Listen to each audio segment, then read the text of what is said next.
Check, check. Okay, check, check. Check, check.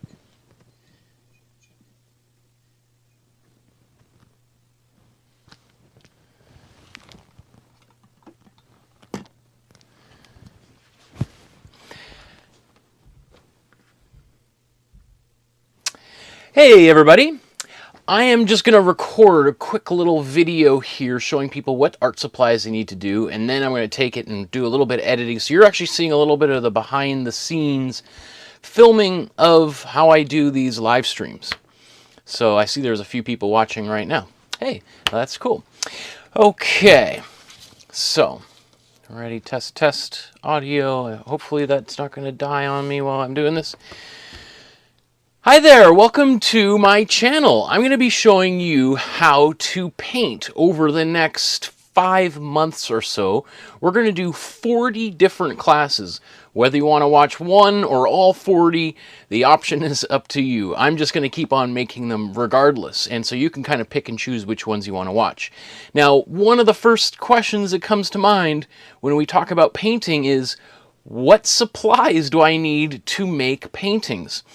Well, there are lots of options. If you go to an art supply store, you can quickly become overwhelmed with all the different choices of paints, paint brushes, canvases, panels, palettes. I mean, it just goes on endlessly, and you can spend a lot of money. Now, this is an introductory painting course, so I expect that you have no experience at all with painting. Maybe you've had a little bit and it's been 20 years since you painted, or you're just looking for a refresher. So I'm going to suggest not buying the expensive things that you can find there and going for some of the less expensive, more student grade materials, both because it's much cheaper and those supplies will last longer. You can buy more for less. But also, if you're using less expensive things, especially when you're learning, the stakes are lower. If you're using, $100 worth of materials and tools that are going to last you for like a year versus using like $100 of materials that'll last you for one painting session, well, then that one painting session becomes really, really precious, right? And people get really scared about making any mistakes, and that might prevent them from experimenting or playing around a little more, which is what I want you to do. I want you to have a lot of fun, and I want you to play. Anyway, okay, so the first thing that I'm going to suggest you get is something that you can put on your table, right? Probably most of you don't have an art studio like I do where you can come around, make a big mess, and just walk away. You might be painting at your kitchen table or your living room coffee table.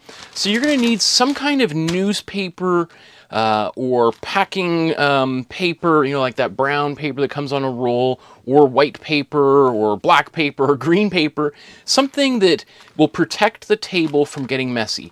You should absolutely expect that at some point your paintbrush is going to fall out of your hand and onto the table.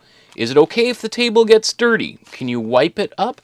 Maybe. Some people have really sensitive woods that, it could really stain the table. You should also expect that paintbrush loaded with paint is going to fall onto the floor. If you've got carpet on your floor, that's going to be a very stressful little bit of time to clean up. So make sure you have something that you can put onto your table or your floor to protect them from getting dirty.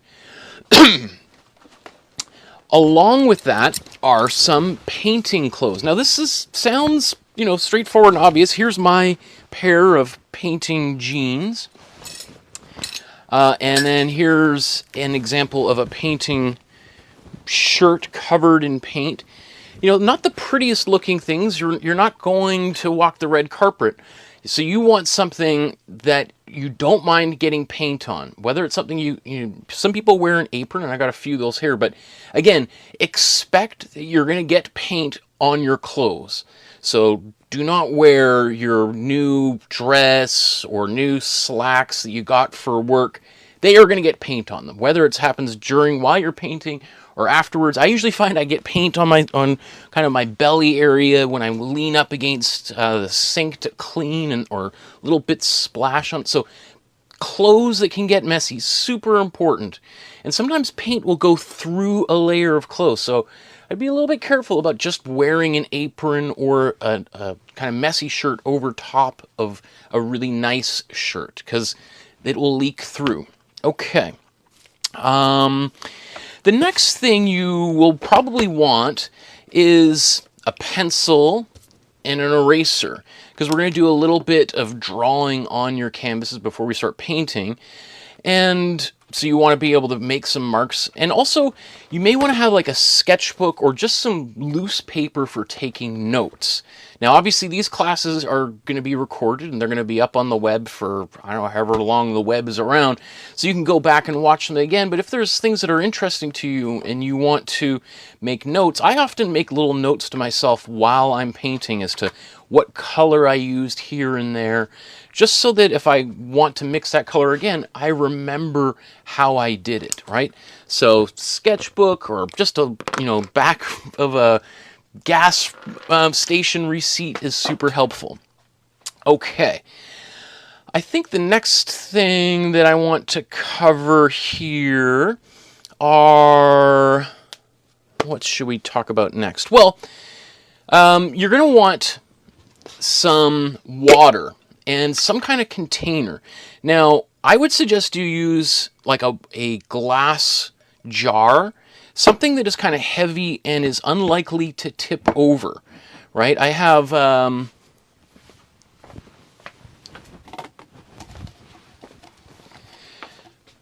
like, you may be inclined to use, let's say, a plastic cup. But often, if you've got a plastic cup and a paintbrush and it's a heavier, longer paintbrush, it could tip over, and again, you might have water that's filled with acrylic paint and that gets all over your table or your, I don't know, some work papers or something. So a jar that you can get, and probably not like your coffee cup, because you don't want to mix food with the paint, because some of it can be toxic, right? The other thing that I would strongly recommend is having paper towels. And what I often use is just like, I take old t-shirts that I was going to throw out and I cut them up into little rags. You can also buy bags of rags. Here's a sock that I cut up. It doesn't have to be pretty. You probably want to wash it so it's not a stinky sock. But I can't stress this enough, especially when you're painting at home, cleanup and preparing for cleanup is essential, right? So if something happens, are you able just to grab a paper towel and quickly mop it up? Or do you have to run down the hall, grab a towel, which is another good thing to have, a towel, so that you're ready to take care of that problem right away? I would say the more preparation you can do, the better. Some people like to wear like latex gloves while they paint. The great thing about acrylic is how easy it is to clean from your hands, not from clothes, but from your hands. So there's always soap and water, but some people, get really tense about getting their hands messy. So if you want gloves, that's also an option. Okay, another thing here are paint brushes. Now, let me see. I went and shot some video of brushes here. I'm going to bring that up.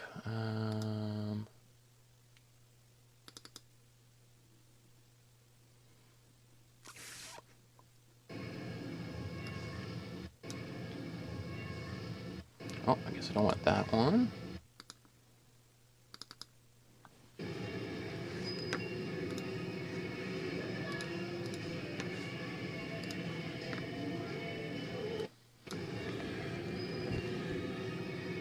Okay, so here,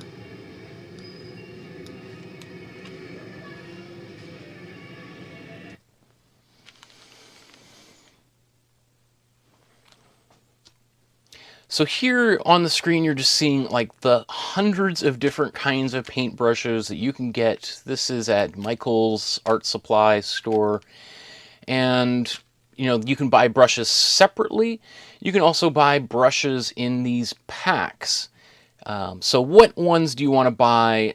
How much money do you want to spend? You can see some are cheap and some are quite a lot of money, right? So again, my recommendation is to find something that is, you know, kind of the middle of the road or towards the less expensive kind of side of things.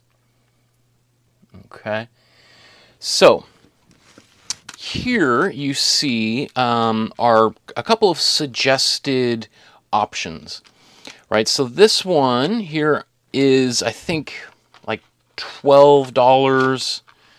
And inside, it's got a selection of what we call round brushes and flat brushes.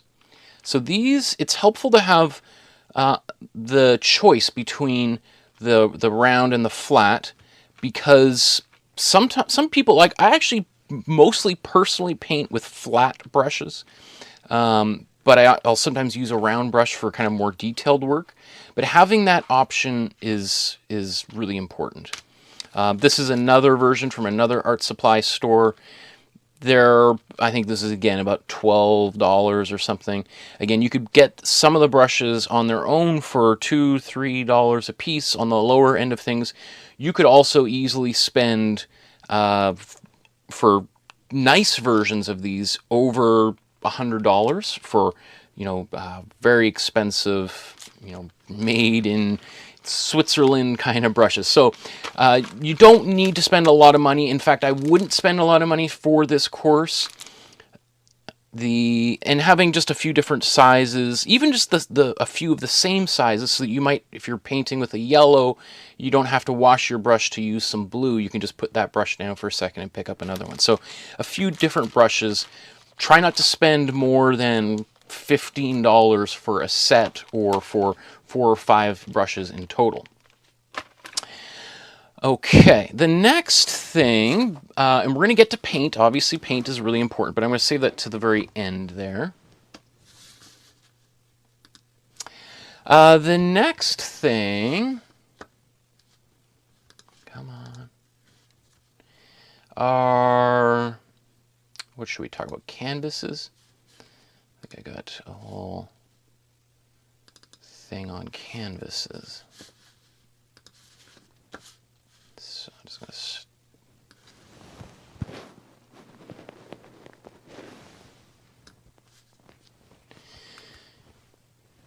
Okay, so here's some canvas packs that you can buy, where they come in, you know, a set, in this instance, of a set of 10 for, what, $17?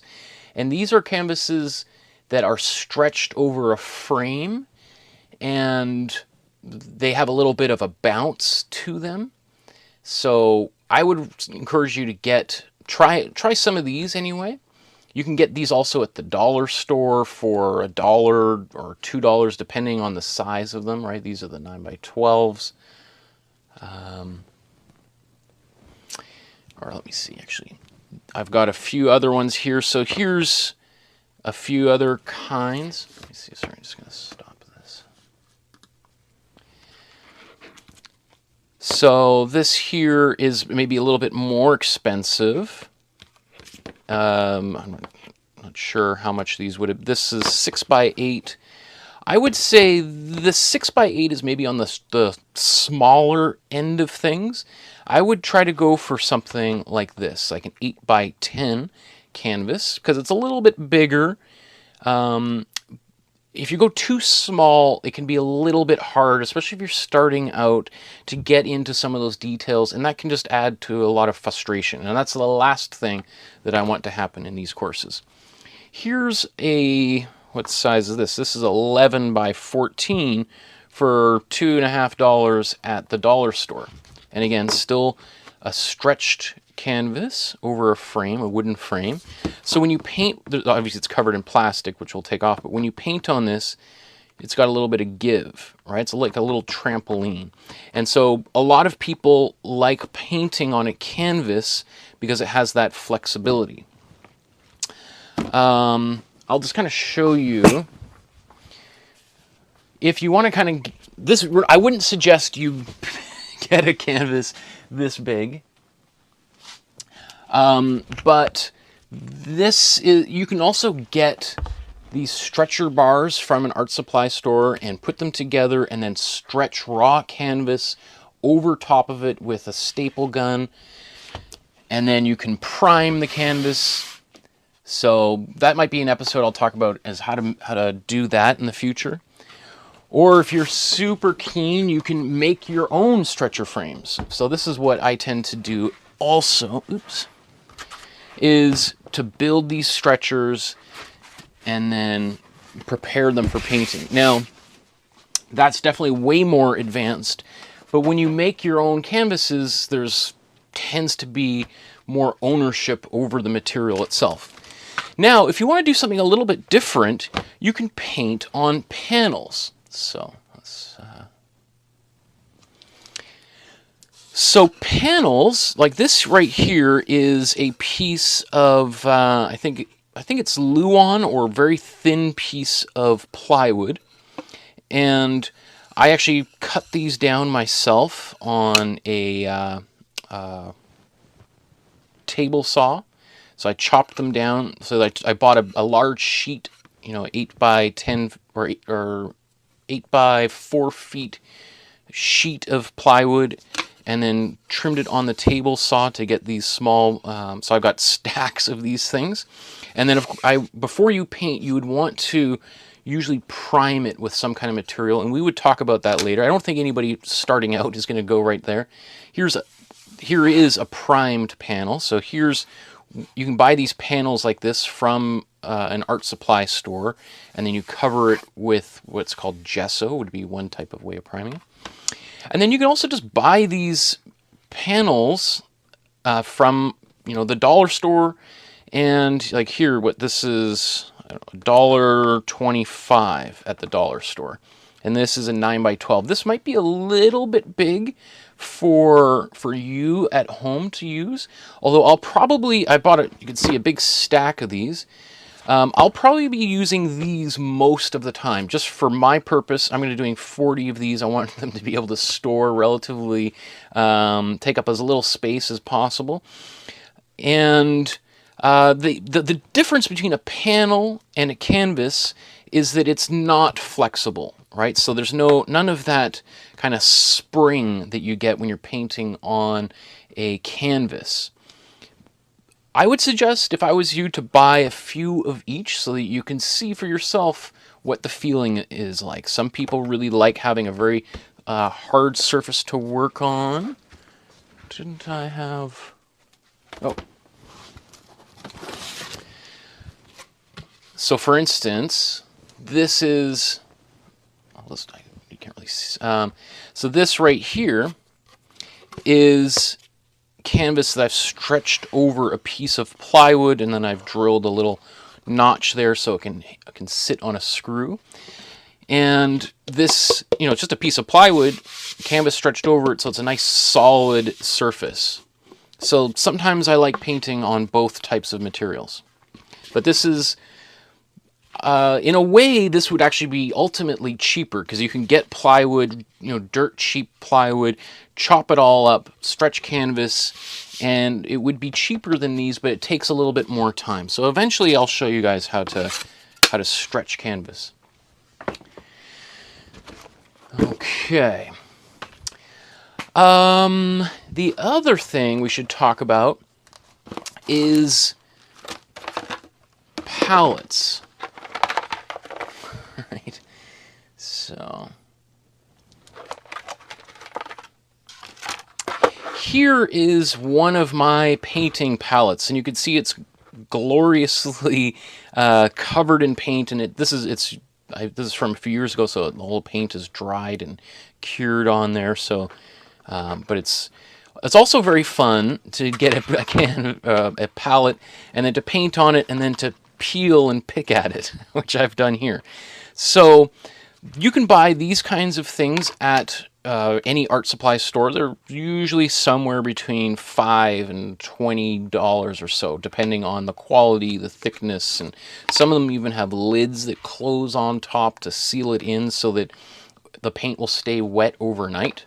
In fact, let me see.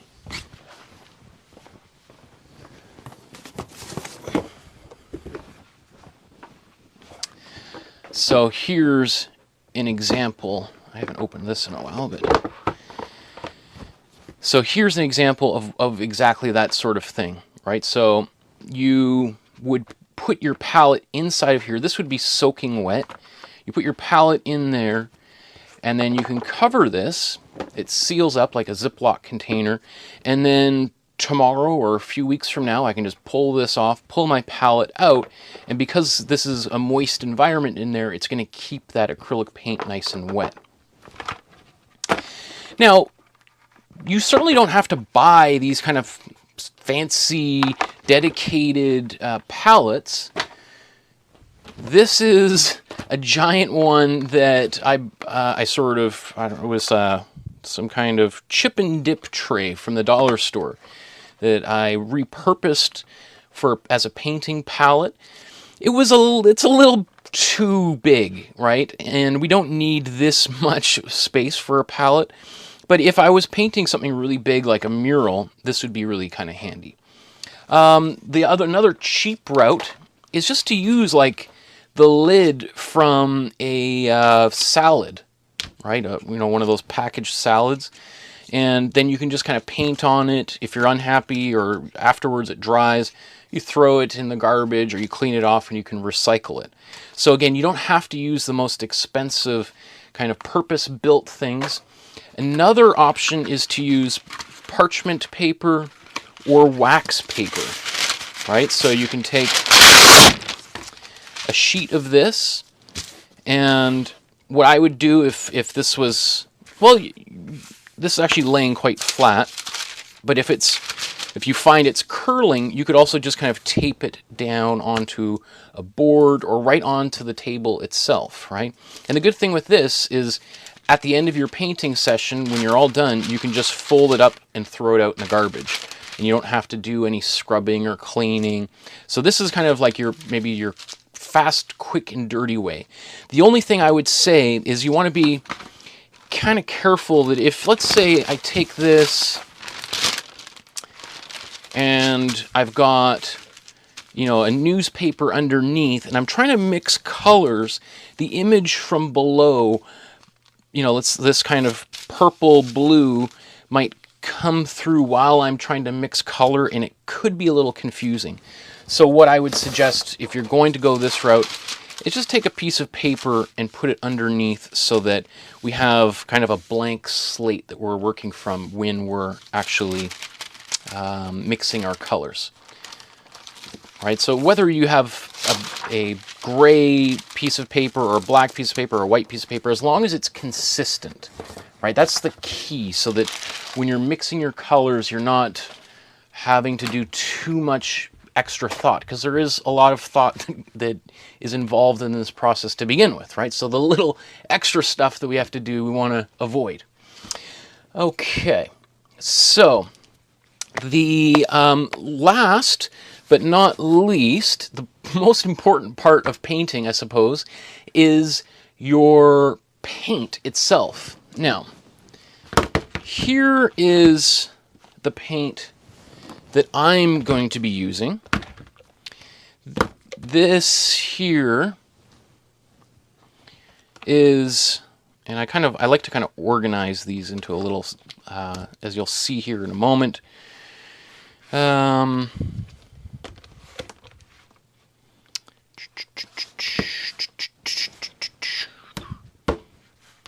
Okay, so this is the Amsterdam brand of acrylic paint.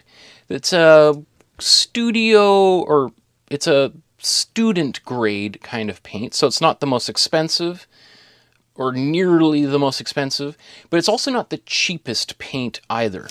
And the reason why I like this particular kind of paint is that you get a lot of it for a reasonable price. Like, I think these large tubes, these are 8.5 fluid ounces, 250 milliliters. This, I think, is somewhere around like $12 Canadian, which would be around like $9 American. And these large tubes will last you, like, I'm going to be using these tubes for all 40 sessions, and I would be very surprised if if they're even halfway empty by the end of the session. So you can, there's half sizes, the 4 ounces or 125 milliliter size, which are even cheaper. I think they're like $8 Canadian or maybe $6.50 American. I'll post in the description below the names of all of these different tubes so that you can find them. But just so I'll just kind of tell you off the top, here is the Azo Yellow Deep. And what we'll talk all about warm and cool colors shortly, but essentially you want to have 2 blues, 2 yellows, 2 reds, right? And this here would be your warm color, right? The Azo Yellow Deep is a warm color. The primary yellow is a cool yellow. The primary cyan is a cool blue. The Ultramarine Blue is a warm blue. The primary magenta is a cool red. And the Naphthol Red Medium is a warm red. And then we have the Oxide Black and the Titanium White, which we'll use at different times. So again, I'm going to post in the description where you can buy these and the exact names of them. And in our first few lessons, we'll talk about what a warm and a cool color is. So you don't have to worry about that, just as long as you have the paints there. Now, I'm going to show a number of different clips here of different brands of paint so that you can kind of see the different kinds of options that you have here. So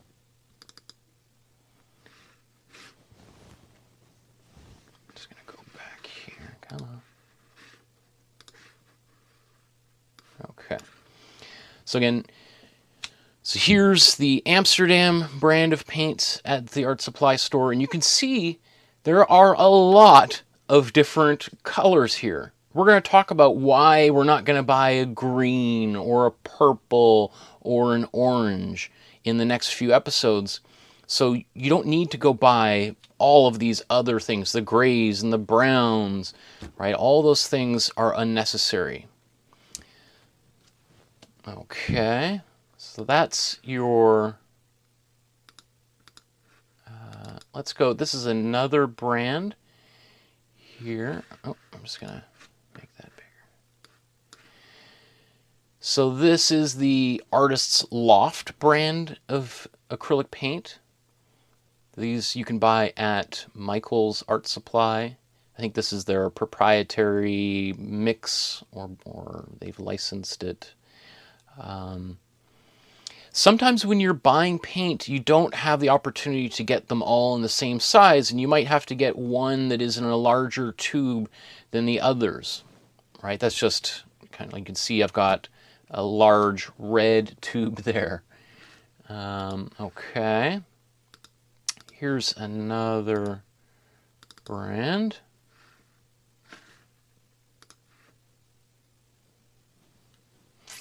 These Buzz Acrylic 101.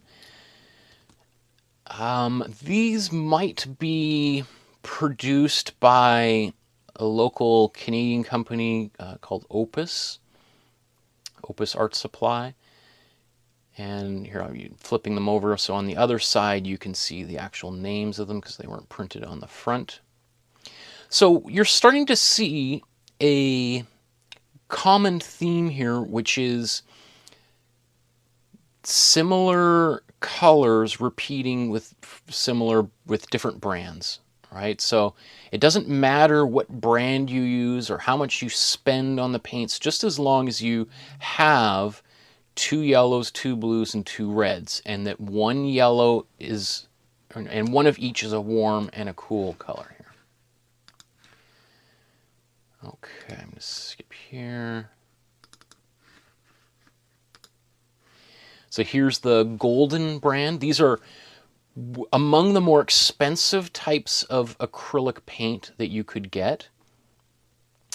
They're so-called artist grade or professional grade paints.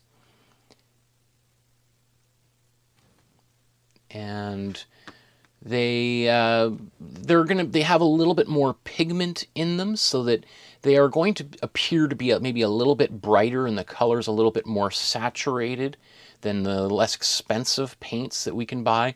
But each of these tubes is around, $20 a piece, right? So you're paying for that quality. And to be honest, most people when they're beginning aren't going to notice any difference whatsoever. So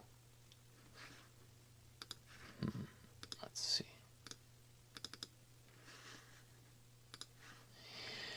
This is another common brand, the Liquitex.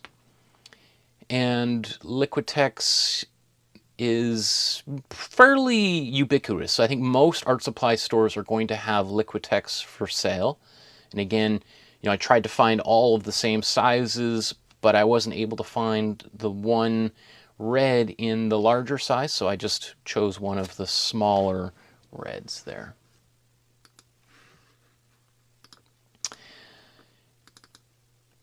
Here is the Liquitex heavy body acrylic. So these are kind of their higher end version of paint. And of course they're going to be more expensive than the previous Liquitex that we had just seen. Just because the quality of the pigment is going to be higher. So whether you use the cheaper ones or the more expensive ones, you probably, again, at this stage, aren't going to notice much difference.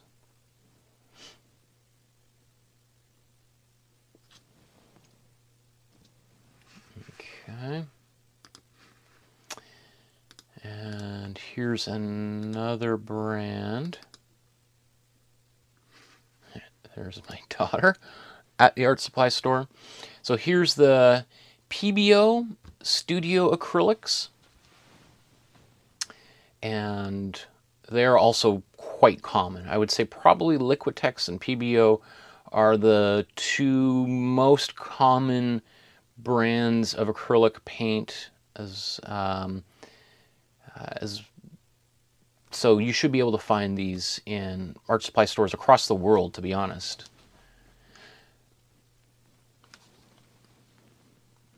Okay, and again, I'll post all of the names of each one of these brands of paints and the specific tubes that I suggest in the description below.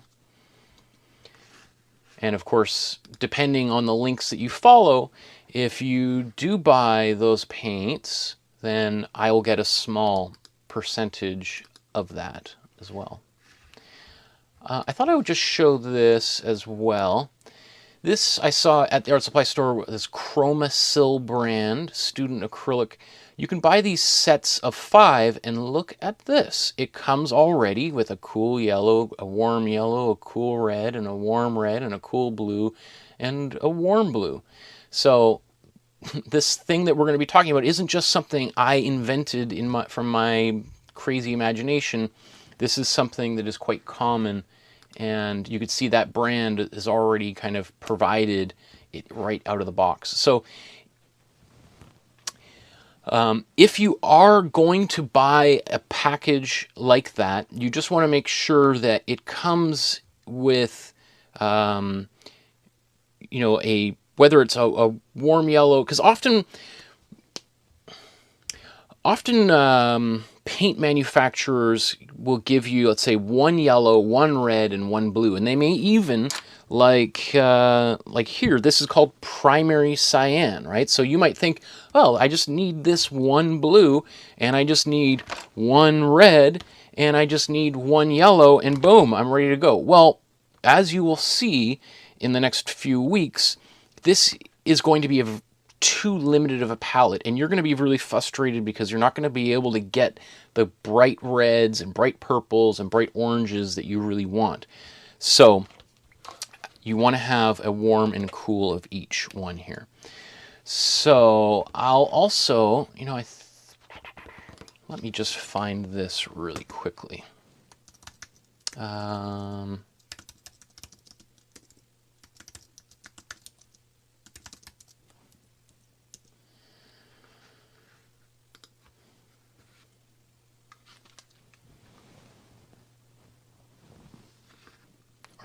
see.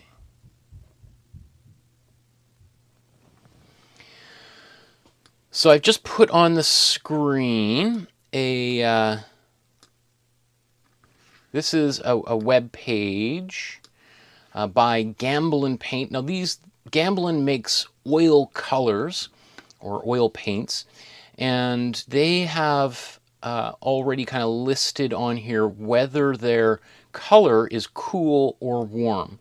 So if you were buying their brand, you'd be able to say, okay, the burnt umber is warm, right? Or let's say the cadmium red deep, that's warm, but the cadmium, let's see. I wonder if this will organize here. So organize it by color. So red. So you can see here's the cool, two cool reds. Here's some warm reds, more cool ones. Now, I would suggest sticking with the suggestions that I give you, but if you really want to, if you're maybe a little bit more advanced, this would help you to identify which colors are warm and cool. Now again, we're going to learn how to identify that later on, but if this is all new to you, again, I would suggest buying my suggested ones, because sometimes a cool blue can look kind of bluish, so you want those two colors to be really as different as possible, right? You don't want them to be too closely aligned, otherwise the differences aren't going to be as dramatic. Okay. So, let me think. Have I covered everything before I say goodbye? I think so. Okay, so that wraps up this art supply buyer's guide. I look forward to painting with you over the next 5 months. And so gather your supplies until our class begins. And whether you have them and you're ready to go on that first day or not isn't really a problem. These videos are going to be recorded and available for you to watch at your convenience over and over and over again as well. So I look forward to seeing you join the class, and happy painting. We'll see you soon. Take care.